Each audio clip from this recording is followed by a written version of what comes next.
Welcome to my crystal collection series where I'm just going over the crystals and minerals I've collected and accumulated up until this point. I've got parts 1 and 10 already up, and I'm going to go where we left off, and that is my specimens, and I'm going through them alphabetically, so in alphabetical order, and we're going to do minerals and crystals starting with the letter I all the way through O. Alright, let's begin. So I just want to mention that the first handful of crystals I'm going to show you are going to be all of different material. They have one similar component to them, one common denominator though, that is their iridescence. So what is iridescence? Well, it's a natural process of when a crystal or mineral is underground and in soil, the minerals from that soil will leach onto the crystal and stain it an iridescent coloring, right? Stain the crystal. And so that's what iridescence is. You'll notice that iridescence is a little bit blotchy. Sometimes it's thicker, sometimes it's thinner, but essentially it looks like oil slick that's staining the crystal. So that's what iridescence is. It's a natural process, and there is a man-manipulated process that's trying to mimic that, and that is aura coating. As most people know, if you don't know, well, now you know, that aura is a man-made process of trying to replicate iridescence. You could tell the difference though, because the aura coating, and I'm going to show you pictures, which is usually on quartz, it is very uniformed, like a very uniform coating, right? That's not going to occur naturally. So that is one way to tell the difference. And even the thinnest sort of aura coating is much easier to spot. It's much more noticeable than iridescence. Iridescence usually is very, very subtle. And even when it's thicker, it's not as obvious. And because I think it's mostly the uniformity that gives it away. And if you like aura coating, great. I personally don't. I think it's a little too much. But I really love iridescence. So I'm going to show you some of my iridescent minerals and crystals. So yeah. So the first specimen is this iridescent calcite specimen. So this is just mostly some calcite druzy on top of a lemonite matrix. So the lemonite is what's caused the yellow staining of the small calcite crystals. And whatever minerals was in the lemonite is what has stained it sort of this iridescent shimmer. And I don't even know if it's going to pick up on camera because they are such small crystals. But with the naked eye, you definitely can see it. So yeah. And this next specimen is my iridescent fluorite specimen. So this piece is great. The iridescence is much more noticeable. Hopefully, again, it will pick up on camera. I think it will this time. If you couldn't really see the iridescence on the calcite, you'll probably see it here. So this is what I mean by iridescence. And in fact, it is actually quite thick in these areas. It's got like sort of this taupe coating over it. And when you hit the light just right, it actually shimmers kind of like a gold with the fluorite and where the etchings are. So that's pretty cool. This is from Pakistan. And yeah, this is a great piece. Really pretty.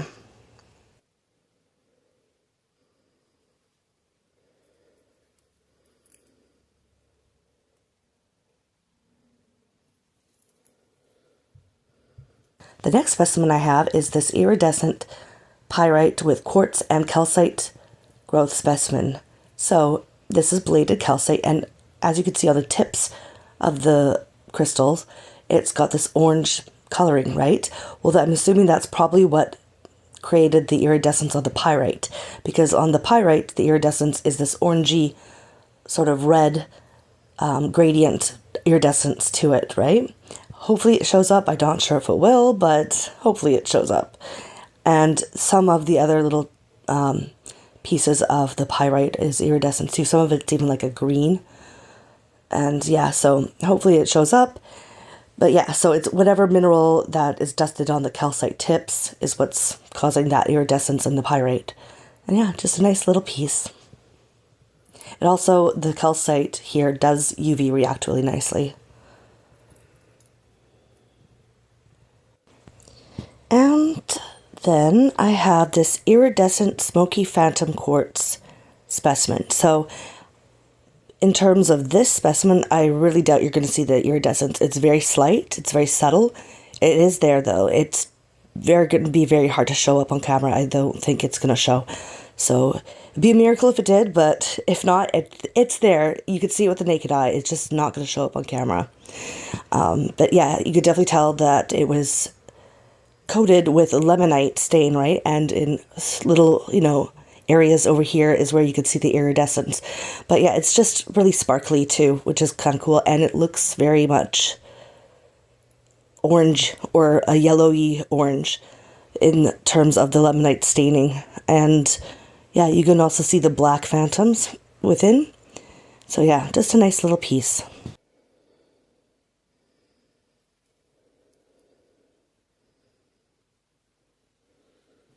So we're going to move along away from iridescence, because that was the last of my iridescent specimens, and we're going to move on to kunzite specimen A. So kunzite is one of my favorite crystal minerals. It's in my top 5, and that's due to its optical effect. So it's a type of spodumene, and there's varying colors of spodumene. So when it is pink to a lilac to almost like a little bit more of a deeper bluish purple, then it's kunzite. But spodumene also comes in yellow to like a green color, and that is considered hedonite. So that's the difference of spodumene, is the variations of color. And you might be thinking, what do you mean color? It looks pretty clear to me. Excuse me. And yeah, it does. And that's one of the reasons why I love it. I think it's so cool. And it's the effect, because when you look straight on, it looks clear, but turn it to its side a little bit, and you'll notice that it does have color, but it's only visually there when you on like a certain angle, right? So that's why I love it so much. I love the fact that it's so gemmy, but like has that sort of hint of color only at certain angles. I find that really interesting. So yeah, this obviously has a slight lilac color to it, and is very, very gemmy. Absolutely love this piece. But I also have kunzite specimen B, which obviously, because this is A, and as you can see, this is much bigger. It's not as clear, like it's a little bit opaque, but that's okay. It's not as gemmy. That's about it. However, when you turn it to its angle, this one is a little bit more pink, and this one's very light. Okay, so it's a much lighter color. I was told that it was a little bit lighter than usual by the seller, so I'm fine with that. You can still see the color in it with the naked eye. Maybe it's not going to come up in the camera, but it's there, and I love it. And the reason why it's so much more faded than what you typically see is because kunzite will fade in natural light. So you have to make sure not to let it out in the sun, essentially, because it will lose its color. Now, people I know sell carvings of kunzite, and I just want to inform you, because usually I don't really see many sellers informing their customers. Maybe they don't even know, but that kunzite that's carved and sort of more opaquish, but has, a clear purple color to it, no matter what angle. The reason being is because it's been man irradiated. Okay, so by doing that, it really intensifies the color, and it makes it less able to fade.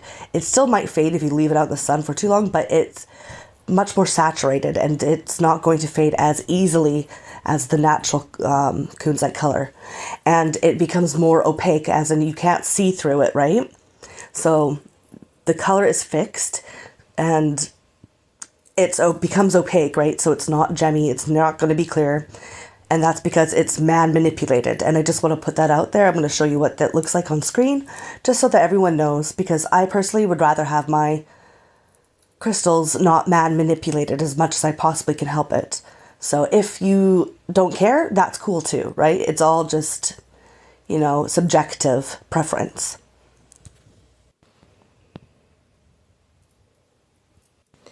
So up next is this kyanite specimen. And kyanite is a metamorphic rock forming mineral, and has colors between blue, white, and in rare occasions, green, gray, yellow, pink, and black. And yeah, excuse me. The crystals are usually bladed and tabular. And what's interesting is one of the distinctive characteristics is the large difference in hardness, which depends on the crystallographic direction. So in one instance, when this way, it's hardness of 5. Well, this is a hardness of 7, right? Which is just really interesting. So it does change its own Mohs hardness.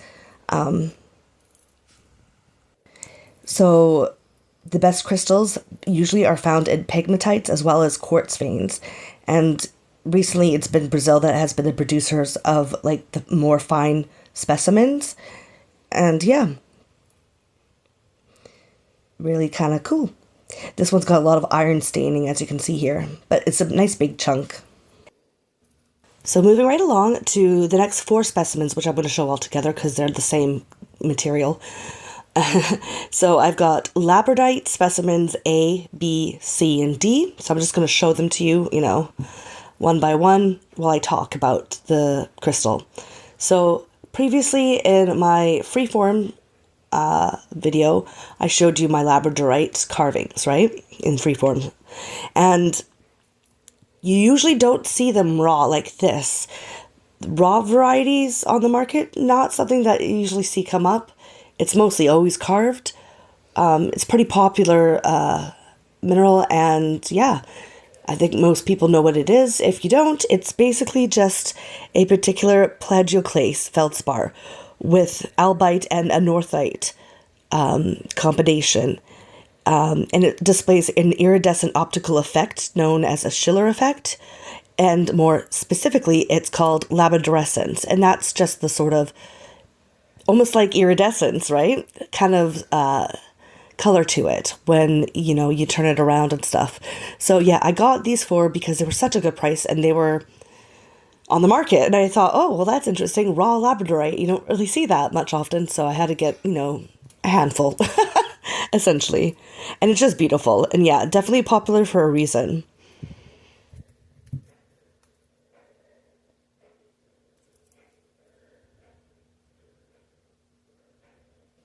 So we're going to move on to this lazulite on siderite specimen. So I've already spoken about siderite in my last video, and it is this sort of bronzy crystal that you see around here.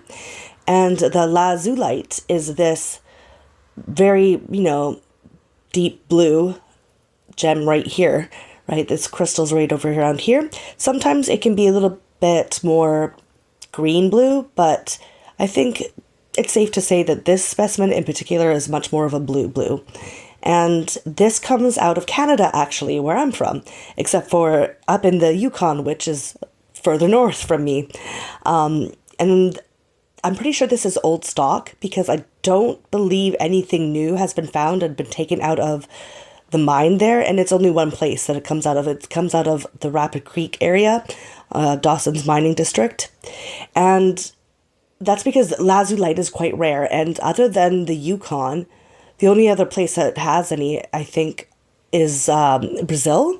So it's not something that you come by very easily. And I believe this is old stock because, yeah, I don't believe much has, or any has come out recently. And so I think someone was just selling off their old stock because that's what happens sometimes. You have people that own the mine, they'll like hoard the stock a little bit and not sell it out until it becomes more or less available, right? So they can up the prices, I'm assuming, because it's much more of a rare thing to come about, right? And yeah, so I believe that's what's happened. So I'm just happy to be able to get this piece. And I also want to mention not to mistake lazulite with lazurite. Because lots of people do mistake the two. So when it comes to lapis lazuli, this is not part of lapis lazuli, even though it has very similar name, lazulite and lapis lazuli. No, what's in lapis lazuli is lazurite, right? With an R, lazurite. So it's a completely different crystal, mineral, whatever. So lazulite is something else entirely, just to put that out there.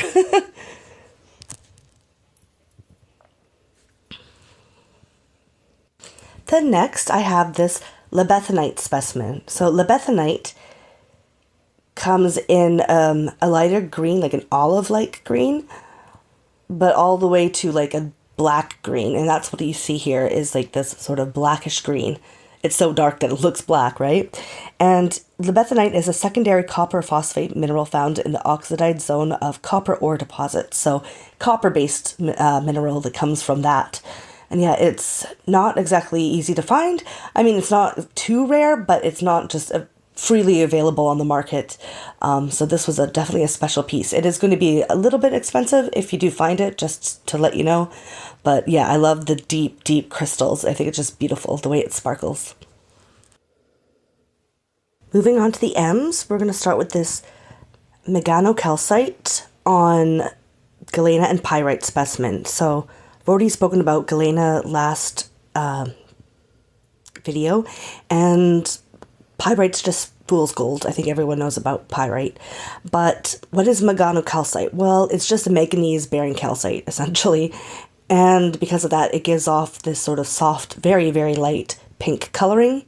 It's also UV reactive. I would have liked to have shown you, but I tried to film that already, and it doesn't even show up on the camera. And that's crazy because it's actually quite a strong UV reaction. And I could see it with my naked eye when it's, when I look at it, but the camera for some reason just does not want to cooperate. So yeah, unfortunately, I won't be able to show you that. But yeah, what makes this special though, this sort of meganocalcite right here, this big crystal, is that it's DT, which is, not exactly the most common form. What DT is that it means double terminated. Essentially, there's 2 points on one crystal, essentially. So one on the bottom, one on the top, or whatever. So yeah, very lovely indeed.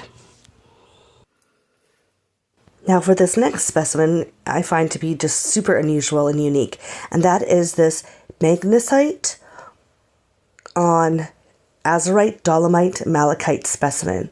So yeah, definitely an unusual combo together, right? And just an unusual specimen all around. So the magnesite is this sort of botryoidal white growth right here that resembles almost like how sometimes calcite looks, the non-gemmy calcite.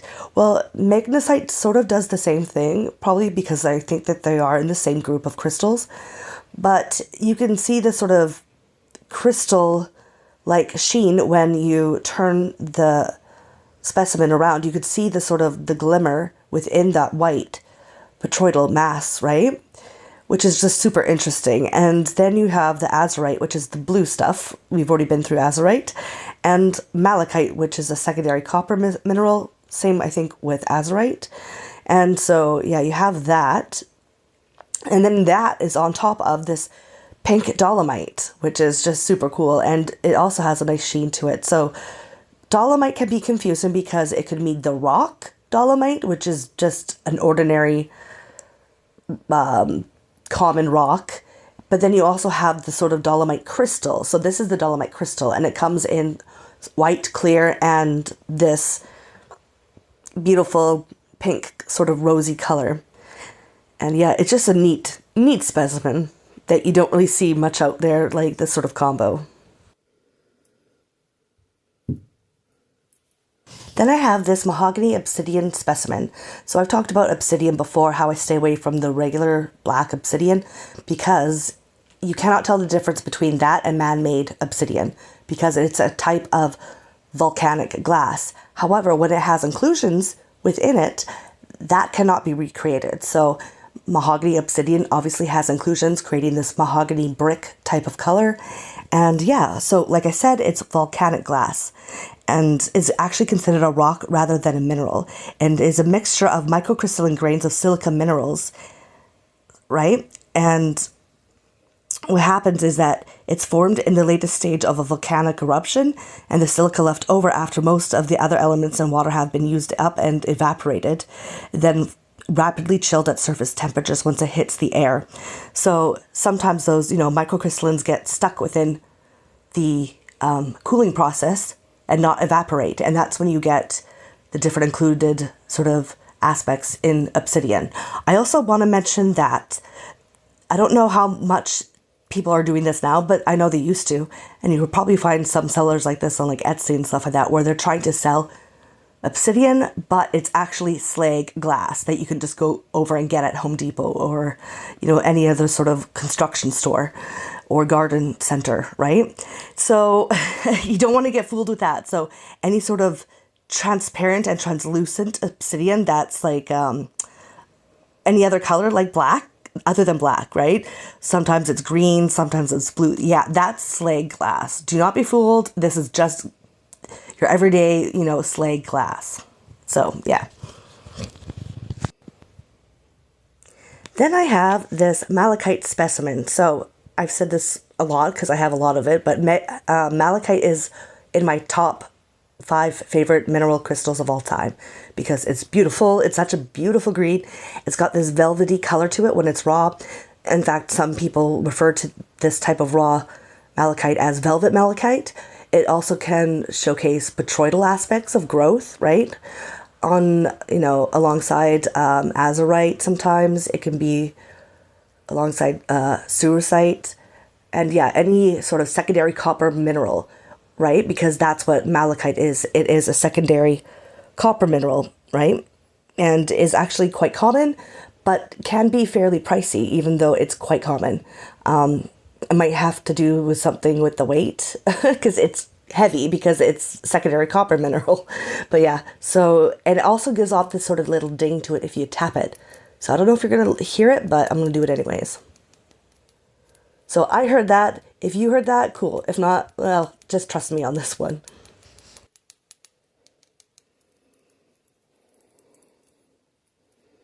And I have this malachite on dolomite specimen.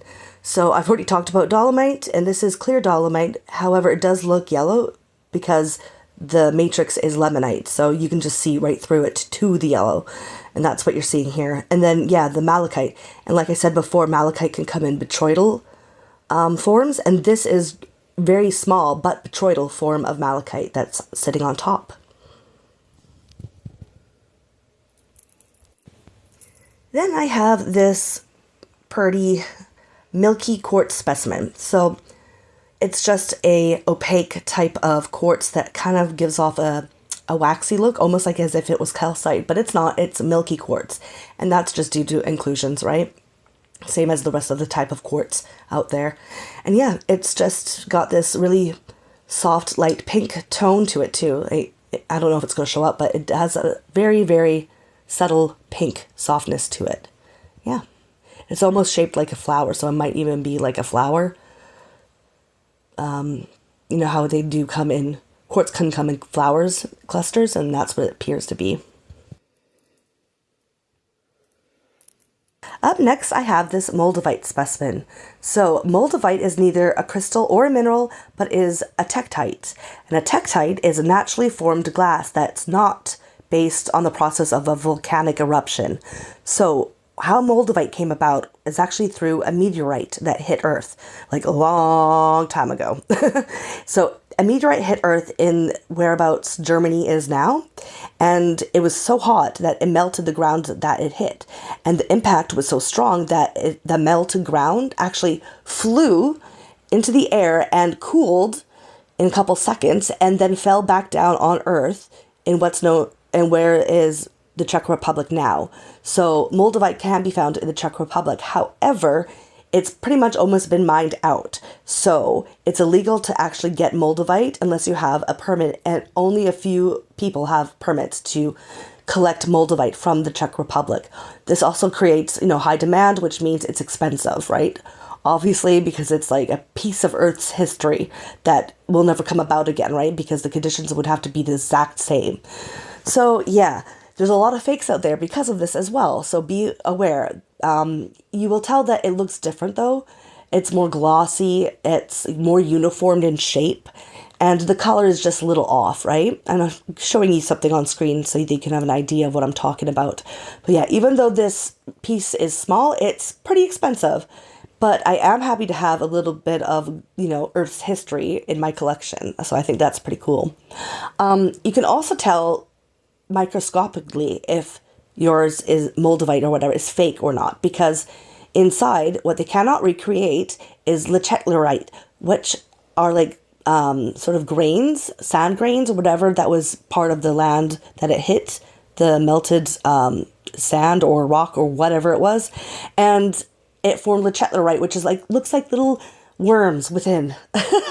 So little squiggly worms or lines within microscopically within the moldavite. So you can always check on that too to make sure that yours is legit. Next is this morganite with lepidolite and tourmaline growth specimen. So morganite is a type of beryl, such as the same thing as, like, say, aquamarine is a beryl. So it's just a different variety. And it comes in very much like a rose pink, but sometimes even orange and yellow or yellowish orange. But this piece is not the best of quality, so it's very opaque. But I got a great price on it, and the reason why I even picked it up is because of the lepidolite growth, but more importantly, the pink tourmaline. Pink tourmaline is not very common, and it's, yeah, got some beautiful tourmaline within it as well, like these two crystals here, which I thought were really cool and nifty, and it's still really pretty rock, right? Or a mineral crystal, I guess you could say, so yeah.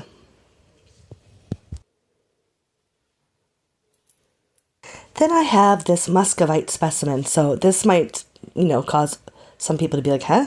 Because it's a definitely interesting shape, right? Well, remember when I told you that lepidolite was actually just a mica that is flaky? Well, muscovite is actually the most common micas that there are in that group. So this is a mica, and this is what lepidolite basically looks like when it's not polished. And yeah, it's a flaky sort of mineral. Yeah, it's got some great shine to it though. And yeah, like I said in my video when I was talking about lepidolite, that this is what you sometimes find in your makeup and that makes it shimmer, is mica flakes. So yeah. On to the last specimen of the night is this almyite on calcite specimen. So almyite is basically a newer find, or newer sort of understanding of a find, because for the longest time they thought that a lot of almyites were the same thing as poldervartite. Poldervartite is still very rare, but so is almyite, but a lot of the poldervartite that they thought was poldervartite was still almyite. So almyite is definitely interesting. It's definitely small. This specimen is incredibly small, but this is the size it usually comes to, right? It's no more than, I think the biggest would be like a quarter, a Canadian quarter, maybe a Canadian loonie, $1, if you don't know what a loonie is. But yeah, so that's as big as they can get. And so you're not going to find like huge specimens of it. They just don't exist. They don't form that way. And they actually are a product of hydrothermal alteration. So that's what almyite is. And yeah, I love it. I love the color. It only comes in light to intense reddish pink. And I think this is a nice mid color of the two. And that just sums everything up. So thanks for watching. Hopefully you found some new and interesting information, some new and interesting minerals or crystals. And yeah, like, comment, and subscribe. And I will see you later. Bye.